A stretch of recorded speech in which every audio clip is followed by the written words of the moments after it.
Te damos gracias por estas enseñanzas, Señor, por este tema que estamos llevando a cabo esta mañana y que desarrollaremos esta mañana, Señor. Pero estos temas que estamos tratando, Señor, en nuestra iglesia, es el momento en que tú has permitido, Señor, este tiempo en que conozcamos más de tu verdad y de la historia, Señor, que de tu Hijo Jesucristo se ha escrito, Señor, y que en muchos pueblos está olvidada, y que muchas iglesias quizás no quieran recordarla, Señor. Gracias porque has puesto en el sentir, en el corazón de cada uno de nosotros, de conocer la historia del cristianismo, Señor, por conocer a tu Hijo Jesucristo. Te lo agradecemos, amado Dios Padre Todopoderoso, en el nombre de el Padre, el Hijo y el Espíritu Santo, Señor. Gracias, Dios Padre Todopoderoso. Amén. Como comenzamos la semana anterior, estamos tocando el tema de la reforma, ¿no? De alguna manera volviendo atrás, conociendo el pasado, la raíz, el fundamento de la iglesia cristiana, cómo se desarrolló, quiénes estuvieron primero, qué hicieron esos grandes hombres reformadores, a quien en un principio de manera peyorativa la Iglesia Católica Romana llamó protestantes. ¿Cómo influyeron ellos dentro de la política, dentro del campo de las bellas artes, de la ciencia, del mundo cultural y aún dentro de la misma iglesia, de la religión? Así que la semana pasada dimos como una introducción acerca de la reforma, qué es la reforma y algunos rasgos importantes que pude destacar la semana pasada en cuanto a esos grandes hombres científicos, por ejemplo, que los conocemos pero que no sabemos que fueron influenciados por la palabra y que defendieron a la palabra. Isaac Newton, por nombrar uno de tantos esos relevantes que mencioné la semana pasada, es uno de los que más conocemos. Y fue un hombre estudioso de la ciencia, pero también estudioso de la palabra. En cuanto a la música, bueno, Juan Sebastián Bach, por ejemplo, Stravinsky, dentro de la música clásica dejaron un legado musical, pero fueron inspirados y fueron ellos defensores acérrimos acerca de la palabra. Y no me he metido en el mundo político. Hay nombres en el mundo político que nos antecedieron. Estuvieron en la cresta de la ola política, pero también fueron grandes defensores de la palabra de Dios. Así que como les mencioné la semana pasada, acerca de que cada 31 de octubre nosotros conmemoramos un año más del nacimiento de la Reforma. El tema que hoy traigo para ustedes quizá lo vamos a continuar también la semana que viene, o va a tener una parte 2. Lo he llamado, le he puesto el título, Lo que los miembros de la iglesia deben saber. La Reforma, voy a repetir una vez más el concepto de lo que es la Reforma, fue un movimiento teológico, fue un movimiento eclesiológico, político y cultural de los siglos XVI y XVII, que reaccionó contra los errores de la Iglesia Católica Romana y del Sacro Imperio Romano, lo cual resultó con el nacimiento del protestantismo y coincidió con el renacimiento y surgimiento del Estado moderno. En breves palabras, la Reforma fue un redescubrimiento de la vida y luz hallada solo en Cristo. También les mencioné la semana pasada que es necesario que en Latinoamérica se retome la Reforma, y especialmente en Venezuela. Especialmente en nuestro país, urge la necesidad de conocer ampliamente la gran verdad de la historia de la Reforma. El pastor Miguel Núñez es un pastor es un nombre que vamos a escuchar aquí de manera reiterativa, porque de alguna manera tiene él una importancia dentro de este desarrollo de la Reforma en América Latina. Es un pastor dominicano, es médico de profesión, investigador, médico internista e infectólogo, y tiene una gran trascendencia e importancia y fuente de consulta médica en República Dominicana, aunque fue formado en los Estados Unidos, pero hace muchos años que presta su desarrollo y su experiencia dentro de la medicina en República Dominicana. De hecho, cuando vivimos el COVID, estuvo él muy ligado a la presidencia de la República Dominicana, porque el presidente, no recuerdo el nombre del presidente de Dominicana en ese momento, consultaba y buscó, entre otros expertos de la medicina, a este pastor. Pero ¿qué es lo que quiero destacar con este pastor? Que él, a través de Sugel Michel, otro dominicano, vienen trabajando desde hace aproximadamente unos 15 o 20 años acerca del resurgir de la reforma dentro de América Latina.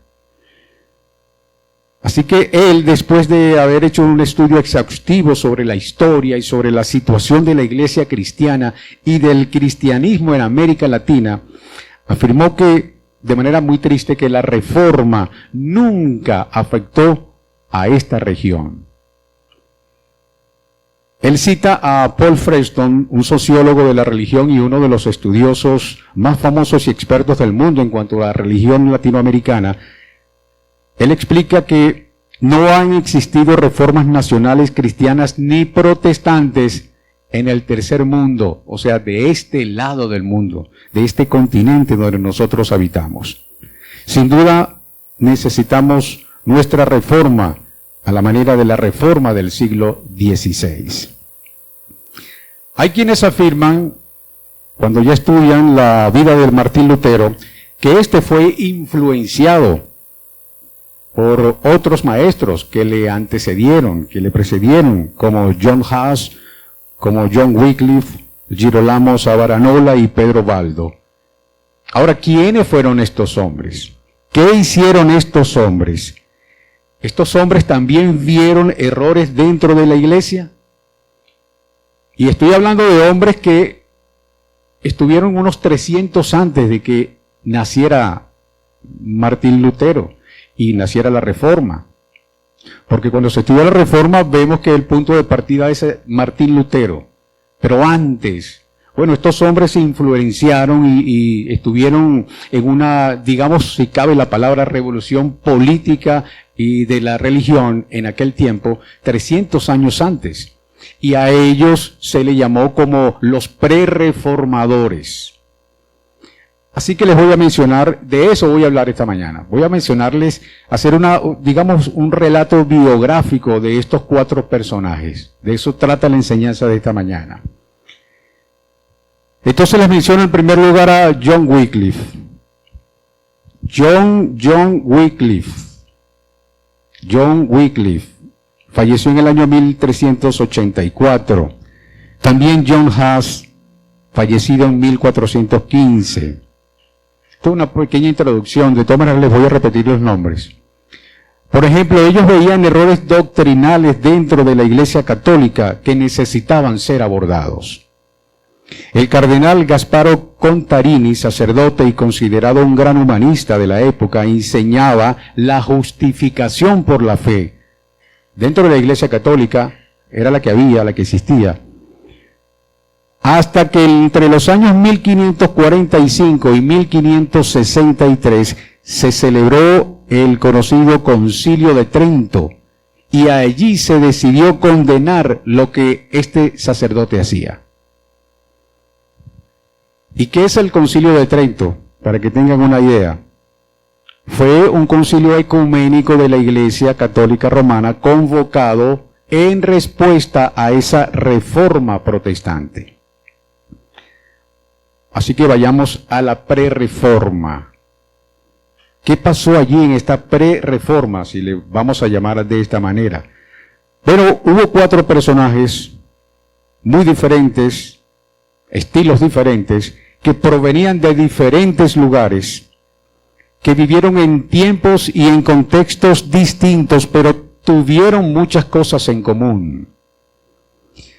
Así que sin la inspiración, sin la pasión de estos hombres, sin la entrega, sin el trabajo y el legado de estos 4 personajes de los cuales les voy a hablar esta mañana, quizá la reforma protestante no se habría dado, o al menos de la manera como ya lo conocemos.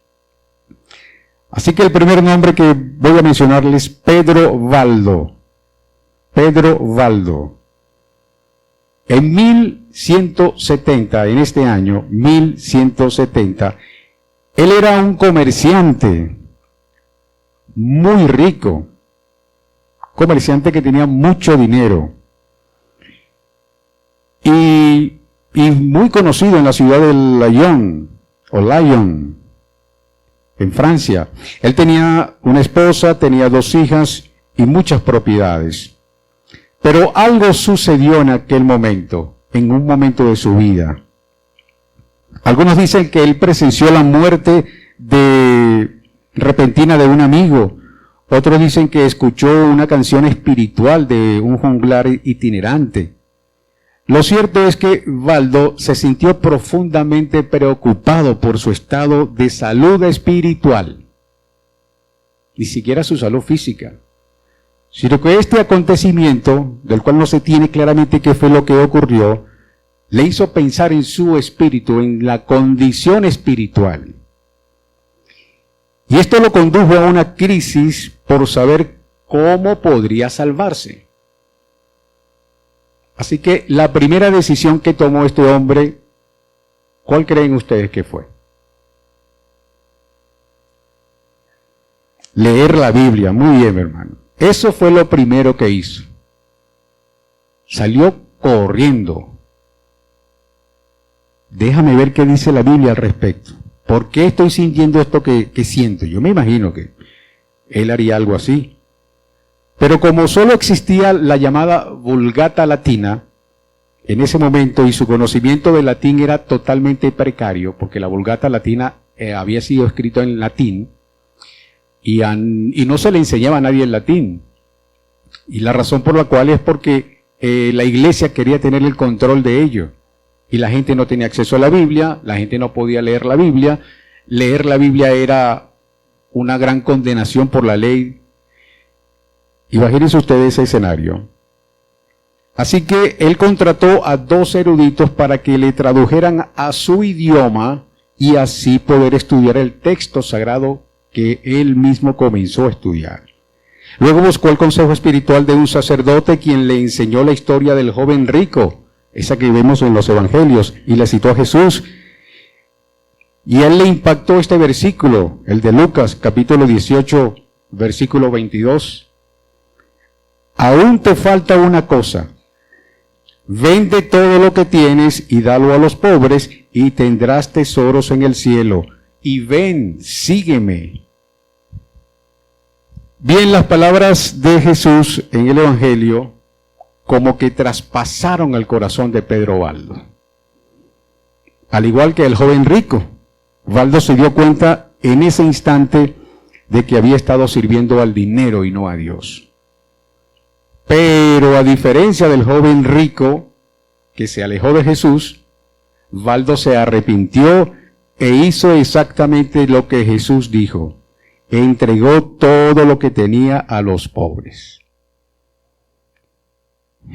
Yo creo que todos aquí estamos estamos muy lejos de emular a Pedro Valdo. Si somos sinceros. No me lo digan a mí, reflexiones. Así que después de hacer las previsiones adecuadas para su esposa e hijo, lo hizo todo en orden. Entonces Valdo decidió vivir una vida alejada de las riquezas e invirtió todo su dinero en la labor evangelística, viviendo en completa dependencia de Dios. Valdo inmediatamente comenzó a predicar con su Biblia en las calles de Lyon, especialmente a las personas pobres. Muchos le siguieron y ya para el año 1175, un grupo considerable de hombres y mujeres se habían convertido en discípulos de Valdo. Ellos también renunciaron a sus posesiones y se dedicaron a predicar. La gente comenzó a llamar a estos seguidores de Baldo como los pobres de Lyon. Más tarde, a medida que el grupo se convirtió en un movimiento, este se extendió por toda Francia y en otras partes de Europa, y a ellos se les conoció como los valdenses.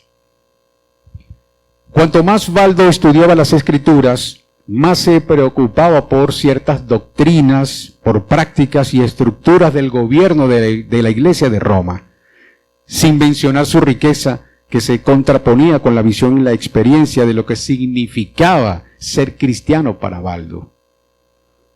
Pero Pedro Baldo no se quedó callado, sino que se pronunció valientemente contra estas prácticas. Sin embargo, este tipo de posiciones incomodó a la Iglesia Católica Romana del momento. Así que Roma prohibió oficialmente la predicación laica, y Baldo y su grupo atrajeron inmediatamente la oposición de los líderes de la Iglesia. Así que el arzobispo de Lyon se sintió particularmente molesto por este movimiento de reforma autodidacta y sin educación, y movió sus influencias para neutralizarlo. Ya para el año de 1179, Baldo apeló directamente al Papa Alejandro III y recibió su aprobación. El Papa le otorgó un voto de pobreza. Sin embargo, solo 5 años después, un nuevo Papa, Lucio III, se puso del lado del arzobispo. Y en 1183, Baldo y sus seguidores, excomulgados por violar la prohibición de la predicación, y fueron expulsados de la ciudad, fueron condenados formalmente en un consejo eclesiástico en el año 1184, junto con otros presuntos herejes, incluidos los cátaros, contra quien Baldo había predicado anteriormente.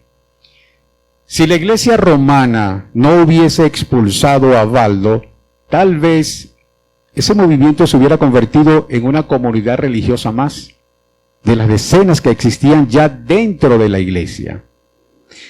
Realmente Baldo nunca tuvo la intención de separarse de Roma, como tampoco lo tuvo Lutero. Que hoy eso sea argumento para los de la Iglesia Católica Romana, bueno, ese es su argumento de defensa. Pero estos hombres en ningún momento querían separarse de la Iglesia. Lo que estaban llamando la atención era para que hubiera orden y coherencia entre lo que se predicaba y lo que dice la palabra de Dios. Esa fue la razón fundamental por la que estos hombres se tomaron el tiempo, la valentía para poder enfrentarse a ese poder, que aún sigue siendo un gran poder, el poder eclesiástico, que desde el Papa se trabaja. Así que estos hombres, como dije ya, este movimiento se hubiera convertido en una comunidad religiosa más. Pero después de la excomunión y continuando más allá de la muerte de Baldo, hacia el año 1205, las convicciones separatistas de los valdienses siguieron aumentando y se solidificaron, aún después de Pedro Baldo haber muerto. Aparece otro hombre en escena, llamado John Wycliffe. John Wycliffe. Este hombre nació en el año 1330. Nació en Yorkshire, al interior de Inglaterra, una granja de ovejas de 200 millas al sur de Londres. Este ingresó en la Universidad de Oxford en el año 1346, pero debido a la conocida peste negra, no pudo obtener su doctorado, sino hasta el año 1372. Sin embargo, para entonces ya era considerado el principal filósofo y teólogo de la Universidad de Oxford. Se aplicó rigurosamente al estudio de la teología y de las Escrituras. Mientras lo hacía, se dio cuenta de lo mucho que la Iglesia se había desviado. Así que para el año 1374, John Wycliffe, se convirtió en rector de la parroquia de Lutherworth. Mientras tanto, Roma había exigido apoyo financiero de Inglaterra mientras luchaba para recaudar dinero para resistir un posible ataque francés. Wycliffe aconsejó a su señor local, a John de Gaunt, que le dijera al Parlamento que no cumpliera con esta petición de Roma. Argumentó que la iglesia ya era demasiado rica y que Cristo llamó a sus discípulos a la pobreza, no a la riqueza. Así que tales opiniones y sus escritos hicieron que Wycliffe se metiera en problemas con la iglesia y fuera llevado a Londres para responder a los cargos de herejía. La audiencia apenas había comenzado cuando la controversia se avivó muchísimo más.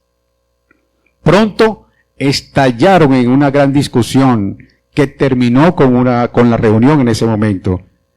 3 meses después, el entonces Papa Gregorio XI emitió 5 edictos de la iglesia contra John Wycliffe, en los cuales fue acusado de 18 cargos y fue llamado maestro de los errores. En una audiencia posterior ante el arzobispo en el Palacio de Lambeth, Wycliffe respondió: estoy listo para defender mis convicciones hasta la muerte. He seguido las sagradas escrituras y aquí me mantengo. Continuó diciendo que el Papa y la Iglesia estaban en segundo lugar ante la autoridad de la Escritura.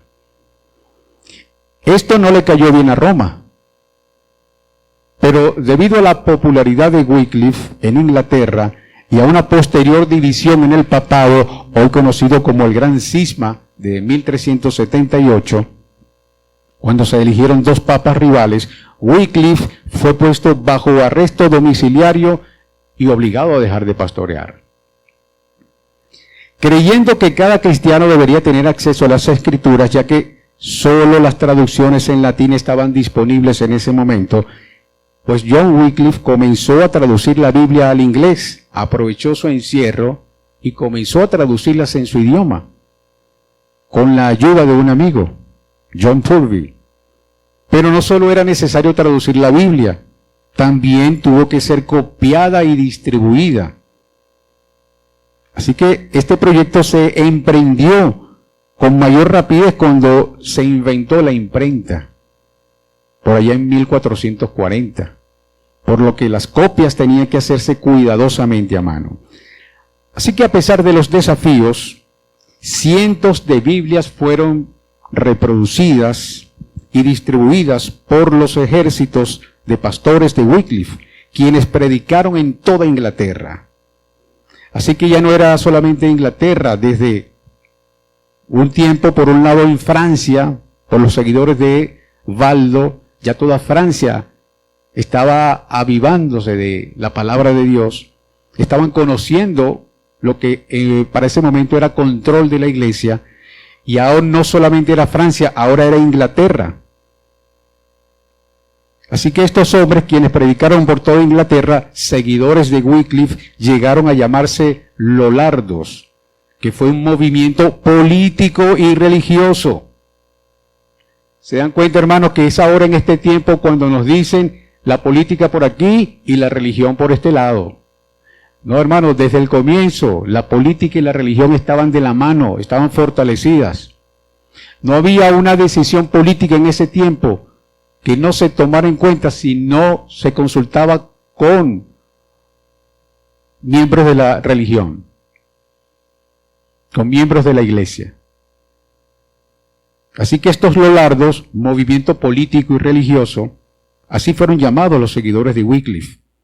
Wycliffe permaneció convencido de la autoridad y la centralidad de las Escrituras y se dedicó al llamado de su vida, a ayudar a los cristianos a estudiar la Biblia y en muchos de los casos a enseñarles a leer la Biblia.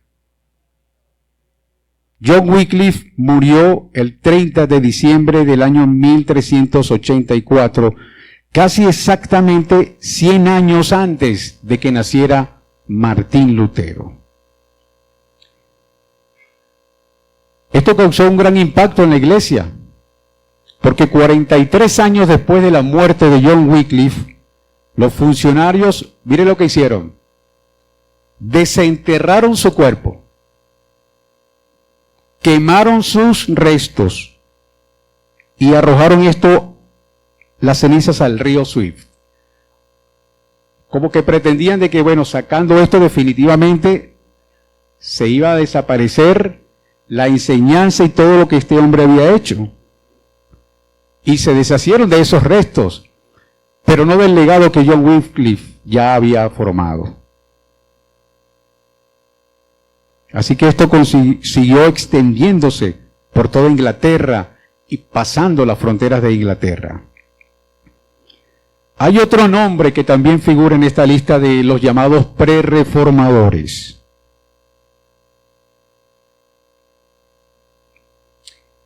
Girolamo Savonarola, o Girolamo con G, Girolamo Savonarola. Savonarola nació en Ferrara, Italia, el 21 de septiembre de 1452. En sus primeros escritos, siendo adolescente, este italiano ya evidenciaba su carácter recto y franco. Encontró insoportable el paganismo humanista que corrompía los modales, que corrompía el arte, la poesía y la religión misma. Así que este hombre vio como la causa de esta corrupción que se extiende a un clero despiadado incluso en los niveles más altos de la jerarquía de la iglesia. Fíjense que él tomó en consideración otras áreas, que no fue únicamente la religión, no fue únicamente la iglesia, sino que él le llamó la atención de que se estaba desviando con la enseñanza que se estaba diciendo desde la iglesia de ese momento, el arte, la poesía y la misma religión. Es decir, el arte, la poesía, la música, todo esto tiene vinculación con esa cosmovisión cristiana que nosotros debemos retomar. Porque no hay duda que estos hombres tenían una cosmovisión cristiana. Por eso influenciaron en las bellas artes, por eso influenciaron en la poesía, por eso influenciaron en la política, en la ciencia, en el mundo de la investigación. El 24 de abril de 1475, este italiano Girolamo abandonó la casa de su padre y sus estudios médicos. ¿Para qué? Porque ahí él se había embarcado después de graduarse en las artes para ingresar a la orden denominada o dominicana en Bolonia. Y al regresar a Ferrara, o al regresar a esta ciudad, 4 años después, él enseñó las escrituras en el convenio degli Angeli. Él estudió las escrituras junto con las obras de Tomás de Aquino, las cuales siempre fueron su pasión. En 1482, Savonarola fue enviado a Florencia para ocupar el cargo de profesor en el convento de San Marco, donde ganó una gran reputación por sus enseñanzas. Sin embargo, fue su predicación la que lo catapultó a esa popularidad entre los ciudadanos de Florencia. Frecuentemente desde la catedral en Florencia, Savonarola predicaba a sus oyentes en su propio idioma, usando vívidas imágenes y un lenguaje particularmente sencillo, adornado por una gran elocuencia y pasión. Él anunció la gracia salvadora de Cristo con una base bíblica sólida, mientras lanzaba fuertes críticas a las prácticas inmorales de los líderes políticos y eclesiásticos de la ciudad y de la iglesia de Roma. Su predicación fue influyente, junto con algunos eventos extraordinarios, fuera del control de Savonarola, como fue la invasión sorpresiva del rey francés a Italia. Esto elevaron súbitamente la influencia en Florencia. Carlos III, el rey de Francia en ese momento, invade Florencia en el año 1494 y expulsa a la familia Medici, quienes gobernaban la ciudad. Girolamo Savonarola, tras la expulsión de los Medici, surge como el líder de la ciudad. No se quedó encerrado, hermano.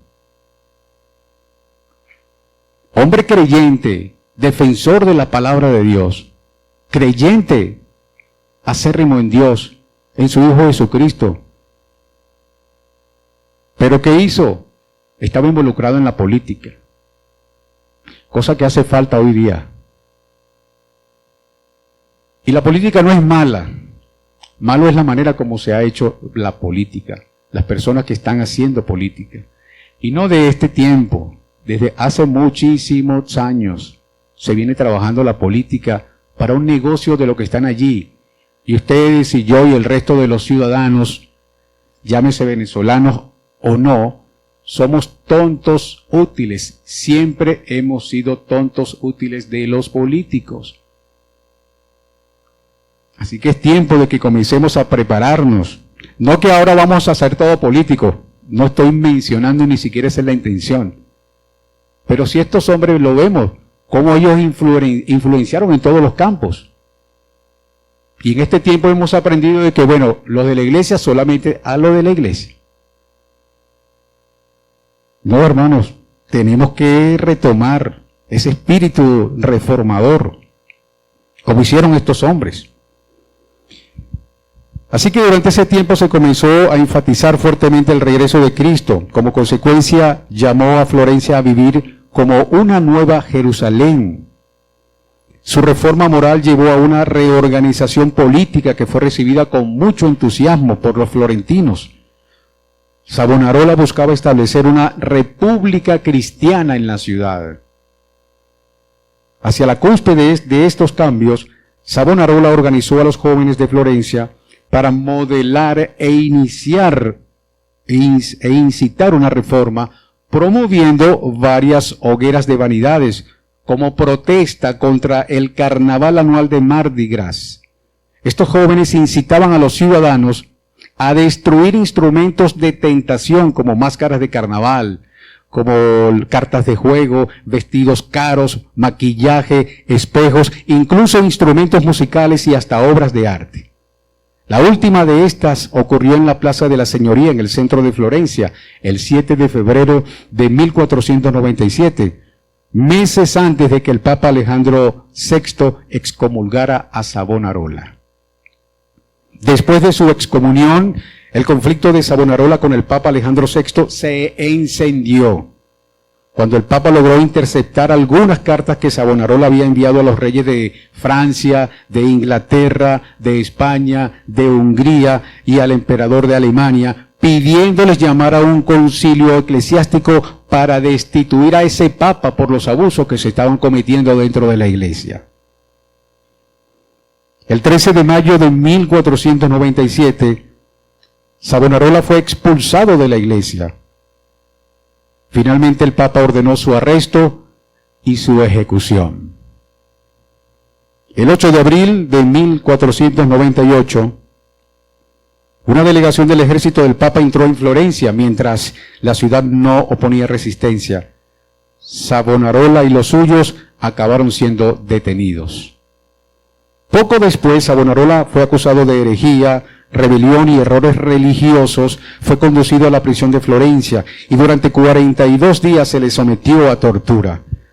El día fijado para su ejecución fue llevado hasta la Piazza della Signoria, junto con sus dos seguidores más fieles.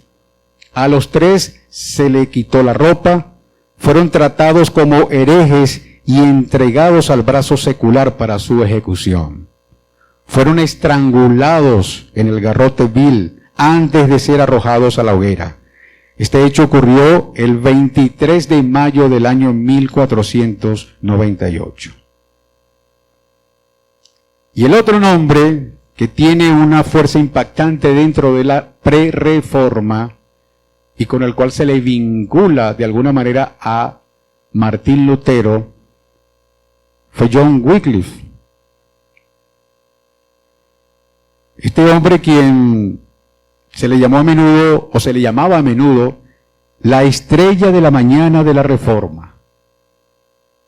Así se le llamaba. Y con razón, pues su vida brilló como precursor de la Reforma. Y mientras que a John Wycliffe se le llamaba así, este trajo luz, o estas enseñanzas trajeron luz para John Huss. John Huss. Este es el cuarto hombre. Él trabajó a la luz de la estrella de la mañana, es decir, tuvo mucha influencia de John Wycliffe.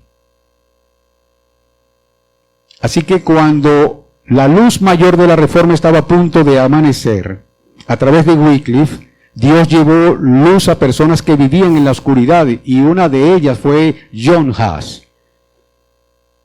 Y este apellido de John Huss se escribe H-U-S. Él continúa con valentía el camino que ya había iniciado John Wycliffe. Él comenzó la controversia sobre la autoridad final sobre las Escrituras, que pronto se extendió por todo el continente europeo en la Reforma del siglo XVI. De hecho, Martín Lutero, en su debate con Johann Eck, llegó a declarar: soy husita, refiriéndose que era seguidor de John Huss. Estos hombres no eran la fuente de la luz. Eran espejos empañados que reflejaban la única fuente de luz, y la luz del mundo es Jesucristo. La palabra viva y activa de Dios revela esta luz. En su soberanía, Dios utilizó a estos precursores de la Reforma para dirigir a su pueblo de vuelta a la palabra. Una vez redescubierta la Escritura, la luz de la verdad de Dios comenzó a brillar cada vez más en los corazones del pueblo de Dios, lo que a su vez llevó a lo que conocemos como la Reforma. Aunque Wycliffe murió de muerte natural, sus restos posteriormente, como ya lo dije, fueron desenterrados, fueron quemados y dispersados. Por otro lado, la Iglesia Católica Romana quemó a John Huss, lo llevó a la hoguera, aunque se le había prometido un salvoconducto de ida y vuelta a su juicio. Se dice que cantó un himno mientras estaba siendo quemado. Entonó un himno a Cristo mientras las llamas envolvían su cuerpo. Yo me imagino el asombro de las personas que estaban viendo eso. Bueno, este hombre lo estamos quemando. En vez de gritar, está cantando. Y una de la estrofa de ese canto que él expresó en aquel momento era este: Jesús, hijo de David, ten misericordia de mí. Sus restos, al igual que los de Wycliffe, fueron dispersados. Sin embargo, la oscuridad no pudo disipar al mundo. No pudo quedarse sin la luz del mundo. Esta luz, oscurecida durante mucho tiempo, pero aún brillante, no tardó en amanecer de nuevo en Europa y posteriormente en el resto del mundo.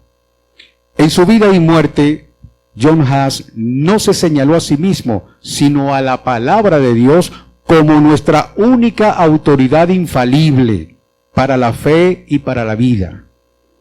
La palabra de Dios proclama la luz del Evangelio, la buena nueva de Jesucristo.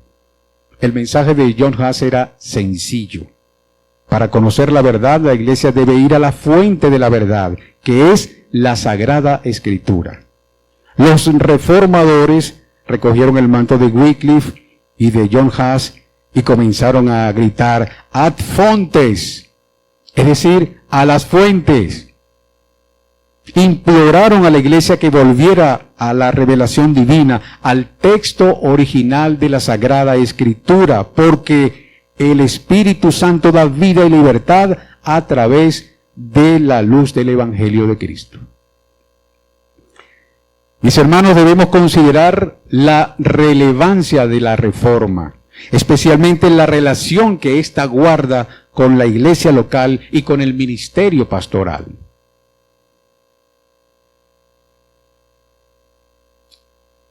¿Por qué debería importarle al pastor estudiar la Reforma? Pregúntese eso.